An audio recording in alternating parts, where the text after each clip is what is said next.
Welcome to our channel, where emotions come alive through every story.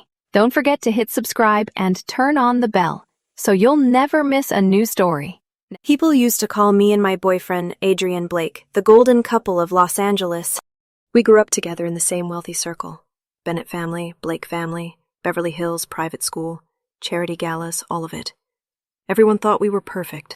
Same background, same lifestyle. High school sweethearts since 16. I honestly believed we'd get married someday. That was before my birthday party. My childhood friend Anna Brooks walked in with a girl I had never seen before. A girl named Chloe Martinez. Chloe had that kind of beauty that hits you the moment she steps into a room. Bright red dress, loud energy, acting like the entire party was hers. But what annoyed me wasn't her looks. It was the way she behaved.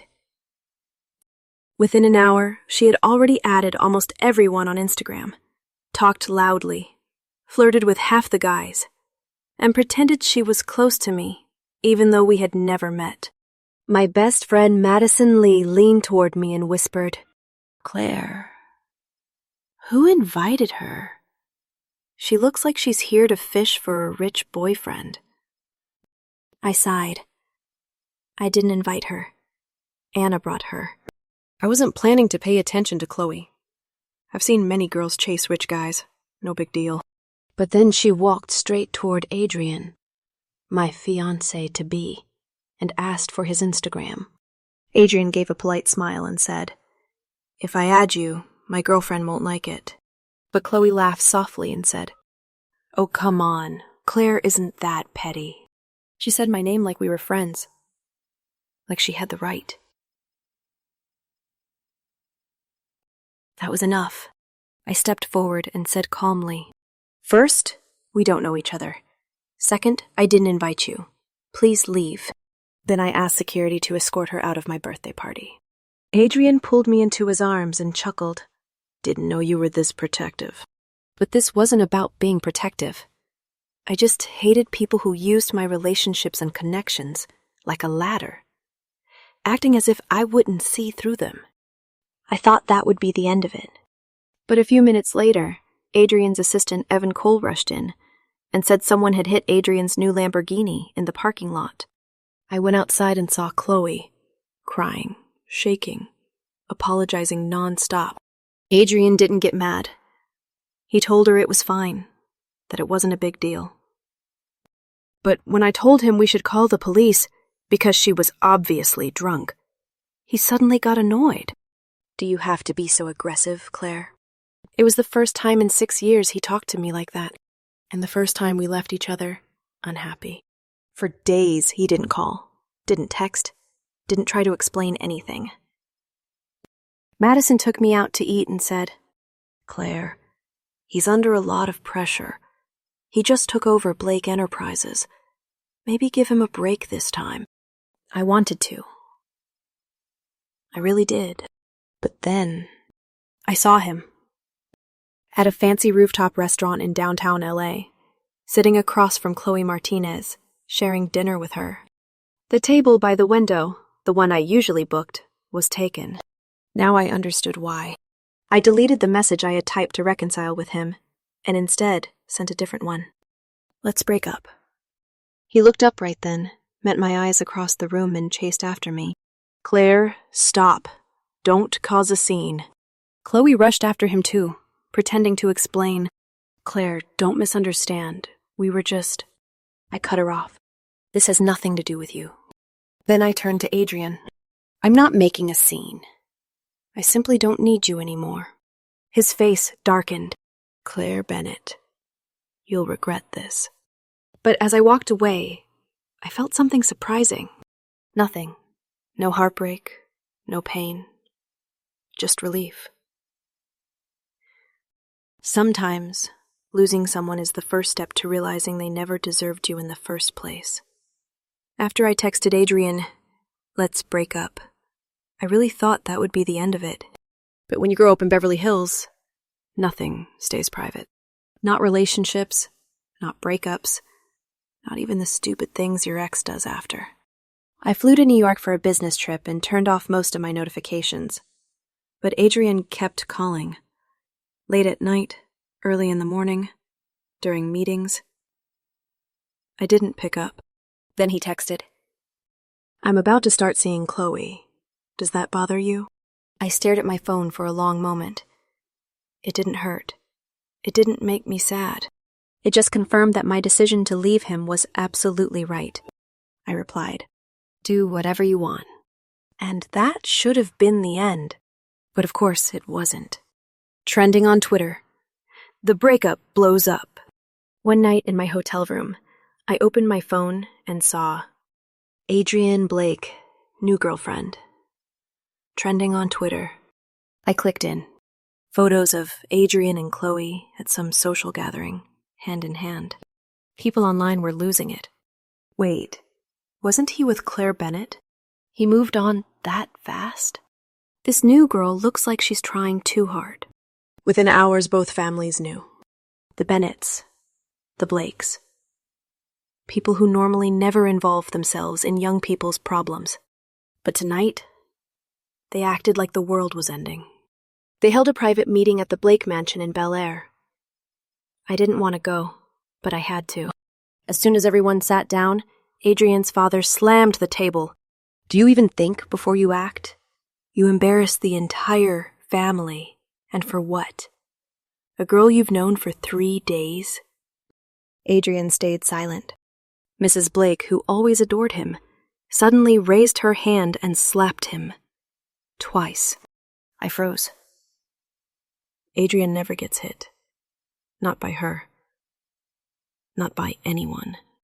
My parents were angry too, but when they saw I wasn't heartbroken, they said nothing more. Then the door opened, and Chloe Martinez walked in. Without knocking. Without shame. Before anyone could react, she rushed toward me and slapped me across the face. Not Adrian. Not the Blakes. Me. The entire room went dead silent. Chloe burst into tears and clung to Adrian's arm. "Adrian, she's the reason you're stressed. She never cared about you.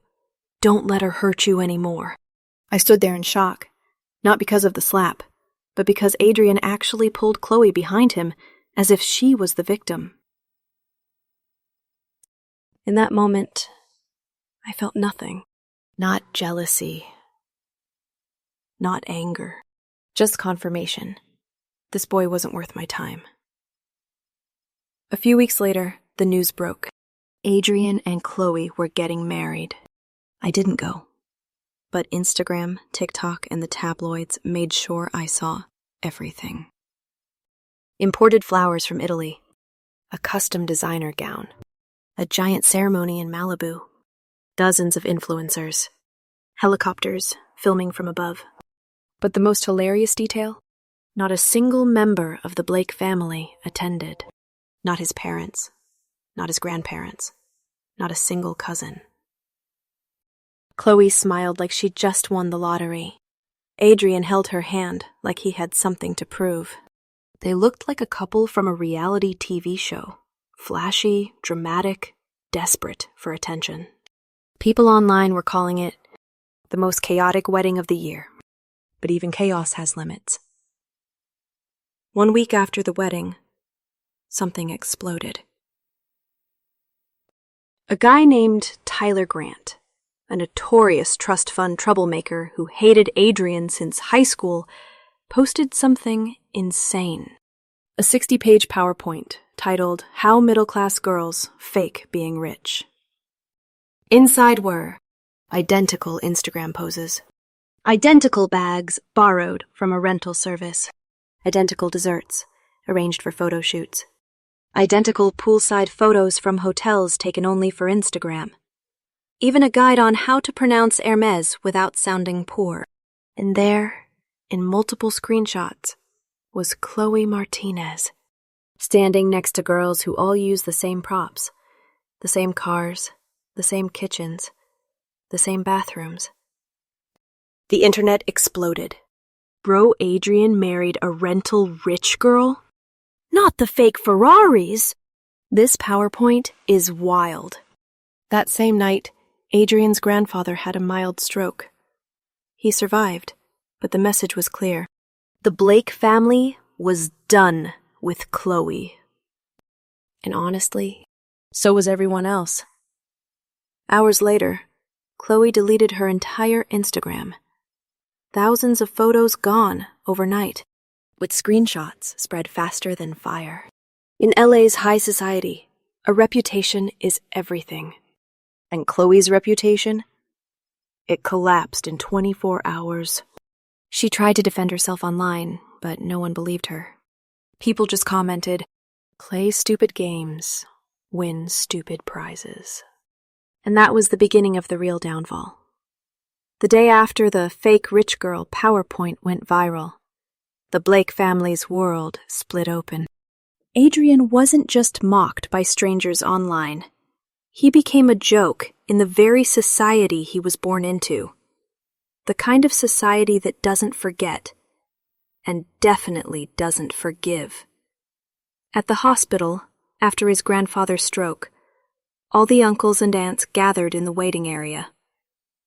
Adrian stood against the wall, looking smaller than I had ever seen him. One uncle pointed at him. "You let an Instagram scammer into our family. Do you have any idea how stupid you look?" Another added, "If you can't recognize a gold digger, how do you expect to run a billion-dollar company?" Someone else scoffed. "I thought you were smart. Now you're all over Twitter looking like a fool." Adrian didn't say a word. He just stood there, shoulders slumped, like all the arrogance had drained out of him. Chloe, meanwhile, was outside the hospital because security wouldn't even let her through the front door. For someone who spent her life sneaking into rich circles, this must have been her worst nightmare. Being shut out publicly. I visited Adrian's grandfather the next morning.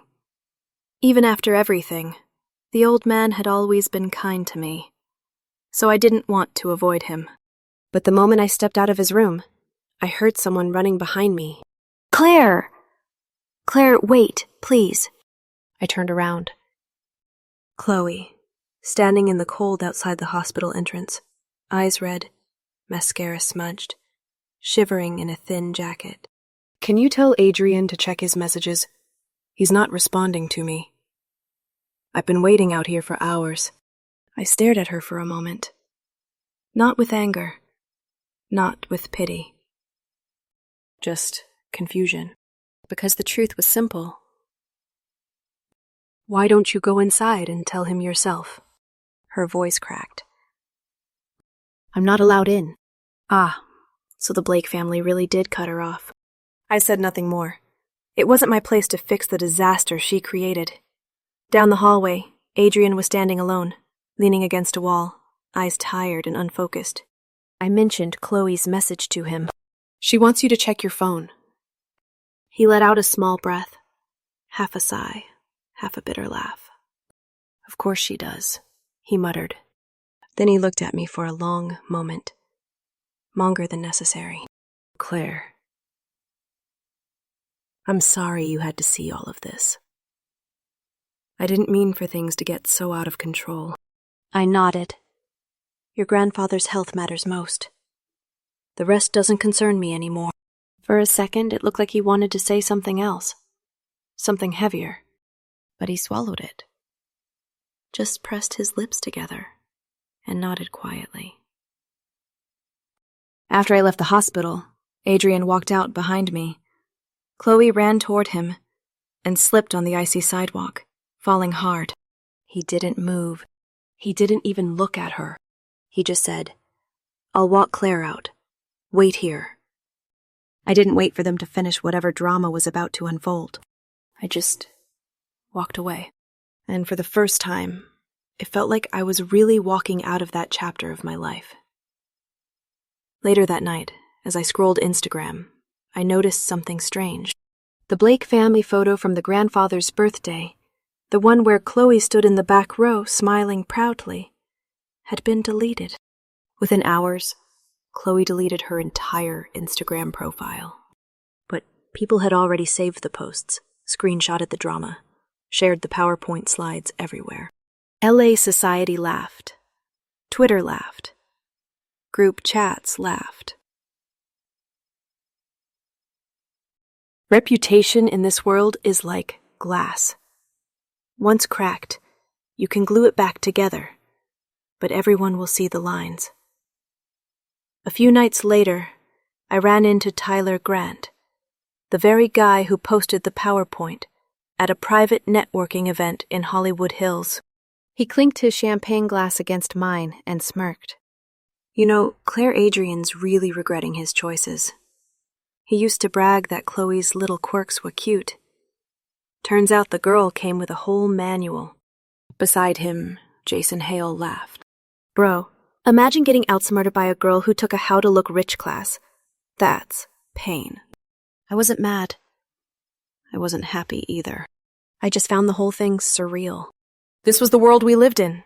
Status, image, wealth, and the constant pressure to not look like an idiot. Chloe had cracked the system. Adrian had fallen for it.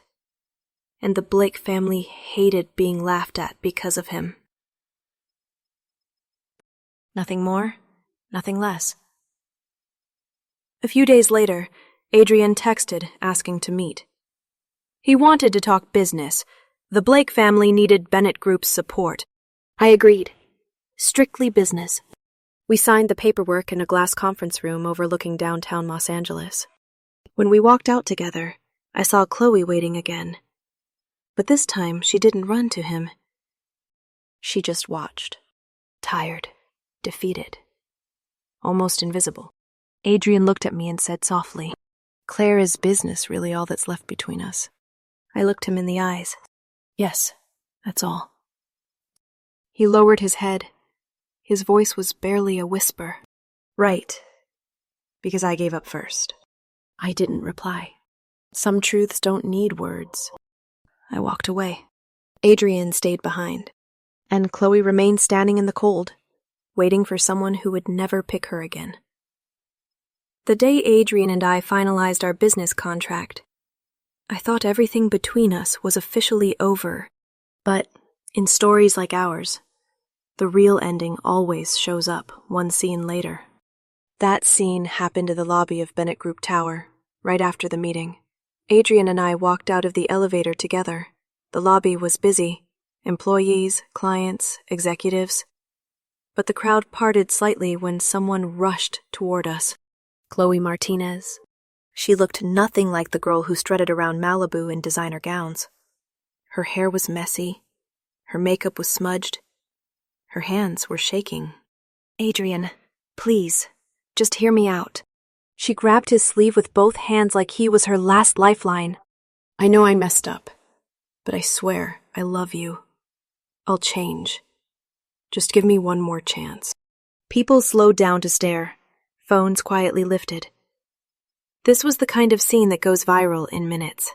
Adrian closed his eyes, tired beyond words. Chloe, please don't do this here. I'll be better, she cried. I can be whoever you want me to be.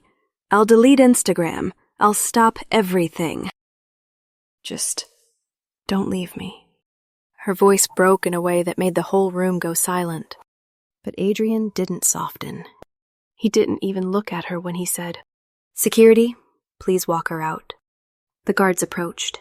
Chloe panicked and clung to him harder.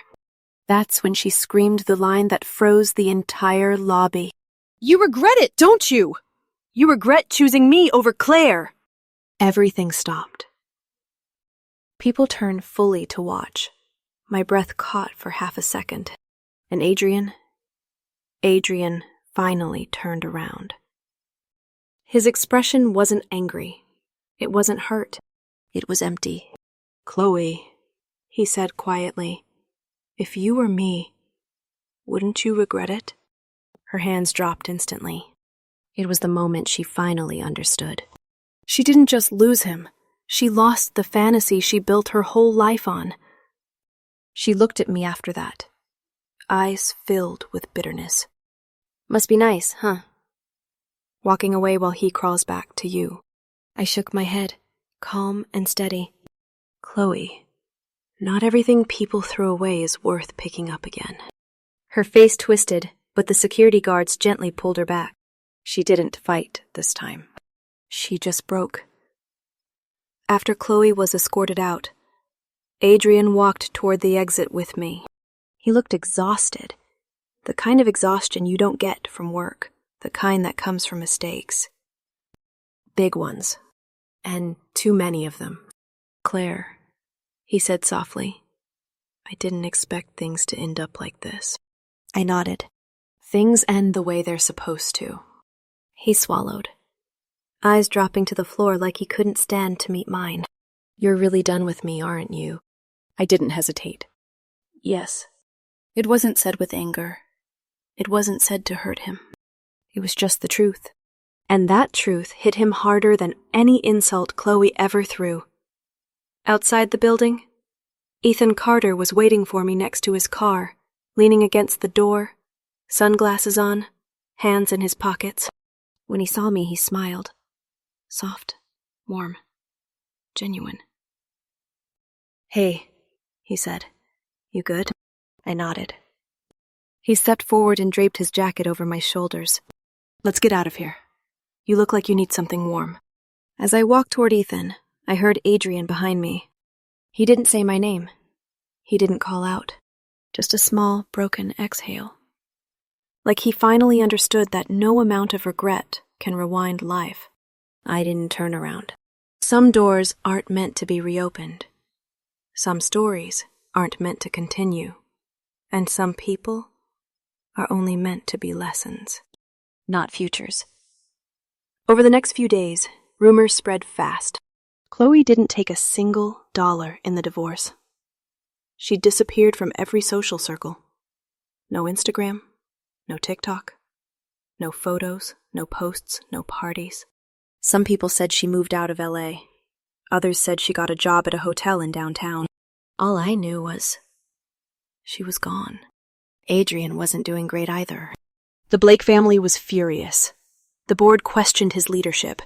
PR scandals continued to hurt the company's reputation. He went from LA's golden boy to the heir who ruined everything. And it all started with one wrong girl and one terrible choice. Meanwhile, I felt free. No more drama, no more chaos. No more protecting someone who didn't deserve it. Ethan and I spent evenings exploring new restaurants, late-night drives along Pacific Coast Highway, quiet mornings with coffee on his balcony. My life didn't just continue, it grew. And for the first time in years, I understood something. Losing someone who doesn't value you isn't a loss. It's a blessing. Months passed, and Los Angeles slowly forgot about the Blake Martinez disaster. The fake rich girl, the scandal, the meltdown. People in Beverly Hills always find a new drama to talk about. But not everyone moved on. Not Chloe Martinez. Not Adrian Blake. And definitely not the people who watched them fall. Rumors flew everywhere after the divorce. Some said Chloe moved back to her hometown. Some said she was hiding at a relative's place in San Diego. A few claimed she was living with a friend, sleeping on a couch. No one knew what actually happened. Until one night, Madison sent me a photo. A grainy shot taken at a hotel lobby in downtown LA. There, behind the check-in counter, in a crisp uniform and a tight, forced smile, was Chloe. Her makeup was minimal, her hair pulled into a simple ponytail. Her expensive wardrobe gone, now replaced with standard hotel staff attire. I stared at the photo for a while. Not out of pity, not out of satisfaction, just surprise at how life can circle back in ways no one sees coming. Do you feel bad for her? Madison asked. I shook my head. I feel nothing. And that truth shocked even me. While Chloe tried to rebuild her life quietly, Adrian was pushed in the opposite direction. The Blake family worked overtime to repair their reputation. They arranged a partnership with another powerful family, and part of that deal was an engagement between Adrian and Victoria Langford, the daughter of a tech magnate from Silicon Valley.